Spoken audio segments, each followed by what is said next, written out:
Bonjour et bienvenue dans le monde de notre vie intérieure. Nous parlons aujourd'hui de la compassion. La compassion est ce sentiment qui porte à comprendre et à partager les maux d'autrui. La compassion, c'est souffrir de la souffrance de l'autre. Mais c'est aussi, comme le note Fénelon, un amour qui s'afflige du mal de la personne qu'on aime.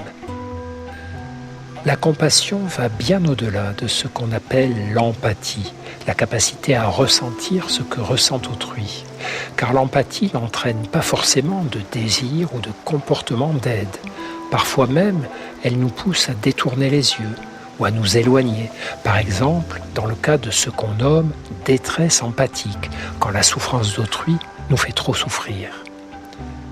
Lorsqu'on étudie ces deux sentiments en neuroimagerie, on s'aperçoit qu'existent de grandes différences. Face à des images éprouvantes, et s'il s'agit d'une attitude empathique, on observe une activation des réseaux cérébraux associés à la douleur, insula antérieure, cortex singulaire, alors que dans la compassion, les réseaux associés aux émotions positives, comme l'insula médiane, sont également mobilisés. On pourrait dire que la compassion, c'est de l'empathie et de l'affection. La dimension chaleureuse de la compassion est précieuse pour éviter que notre cœur ne se brise face aux souffrances humaines. La compassion interpelle notre vie intérieure. Réagissons-nous habituellement à la souffrance d'autrui par la simple empathie ou bien par l'élan plus fraternel de la compassion ? Cette interrogation, c'est l'interrogation sur le rôle que nous voulons jouer face à la souffrance des autres. Nous avons besoin de la douceur et de la force de la compassion sous toutes ses formes pour nous aider les uns les autres à supporter la dureté de la vie. Cela ne suffit peut-être pas et il faut d'autres énergies encore pour que le monde change, mais en attendant, sans l'énergie généreuse de la compassion, nous aurons envie de fuir la souffrance d'autrui, au lieu de nous en rapprocher pour l'adoucir. Les humains d'aujourd'hui acquièrent peu à peu une conscience écologique.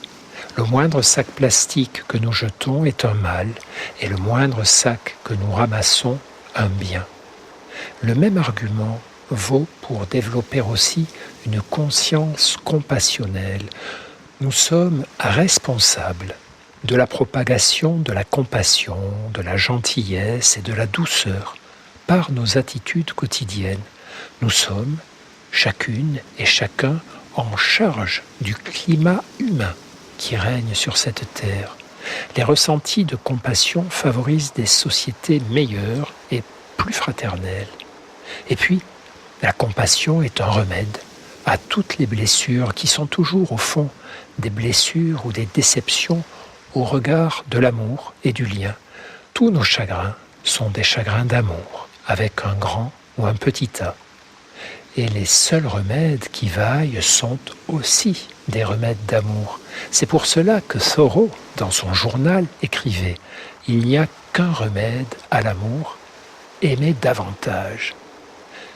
Aimer davantage, pas forcément la même personne, mais ne jamais renoncer à aimer au-delà de ce qui nous a déçus ou fait souffrir, au lieu de ne plus vouloir aimer. Oui, il n'y a qu'un remède à l'amour, aimer davantage, et surtout celles et ceux qui souffrent. À demain, et ne perdez jamais le lien avec vous-même.